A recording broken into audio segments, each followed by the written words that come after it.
pag-usapan natin itong hiling ng Presidential Communication Office, Senate 25. So kung naalala nyo, madalas may nagtatanong kay Auntie Claire na reporter ng Net 25. Siya po ay si Eden Suarez Santos. So madalas po siyang magtanong kay Auntie Claire. Madalas na po nasusoplak. Ngayon sumulat po di umano ay sumulat ang PCO sa Net 25 at humihiling na ilipat ng field itong si Eden. So ano ba to? Suppression na ba to? Suppression ng press freedom na ba to? No? Ang paglipat po sa isang reporter ay between the management and the reporter or the individual, no? So bakit kailangang hilingin? Dahil ba na-ambush ambush interview si BBM sa Tarlac yata yun, no? So kung maalala po natin, no, nung panahon ni PRRD, ito talaga si BBM kabaligtaran ni PRRD.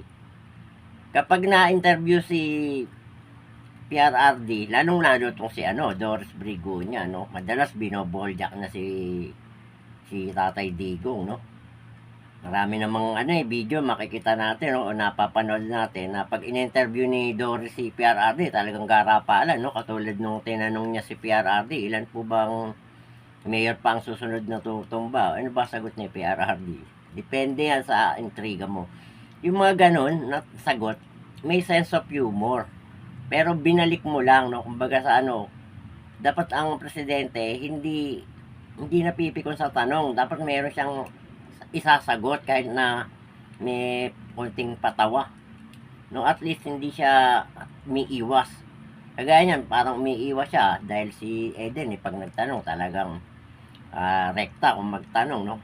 So, yung huling interview kay Auntie Claire tungkol doon sa 4027 na barangay daw na drug free, wala siyang maibigay kahit isang barangay. O sana man lang sinabi niya, Maynila, ilang barangay dyan. O di merong location nga naman. At saka yung bahay na rehab para doon sa mga user ay marami na raw. So tinatanong siya, wala rin siyang detail or data. So dapat ang spokesperson nyo meron ng detalye bago magsalita. Puro pabida, wala naman palang resulta, no? Kapag po yung ganyang hiling sa Net 25, no, maaaring kasi kung hindi pagbibigyan ng Net 25, baka masakripisyo naman yung prangkisa nila. Kawawa naman, no? Dahil lang sa pagtatanong ng naghahanap ng katotohanan ang taong bayan, ang press. Ang mangyayari sa atin yan, buwis na winawaldas, batas na hindi patas, press na walang freedom.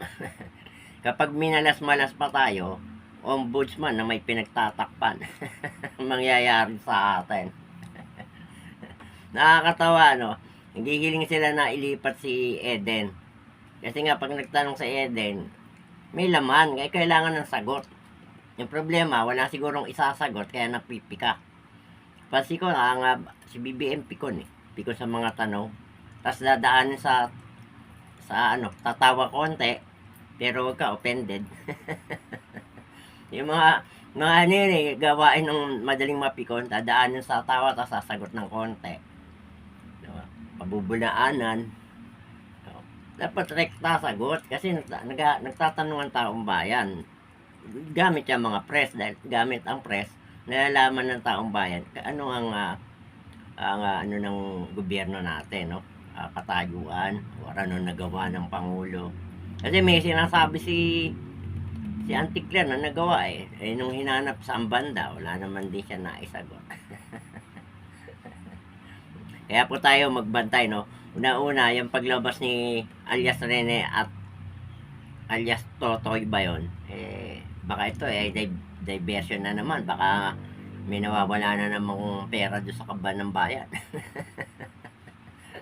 Ganyan, kinakabahan na ako Yung merong, yung mainit na balitang biglaan, meron na nawawalan pera. O hindi ko sinabing si BBM, baka lang. Anyway, maraming salamat. Yun lang.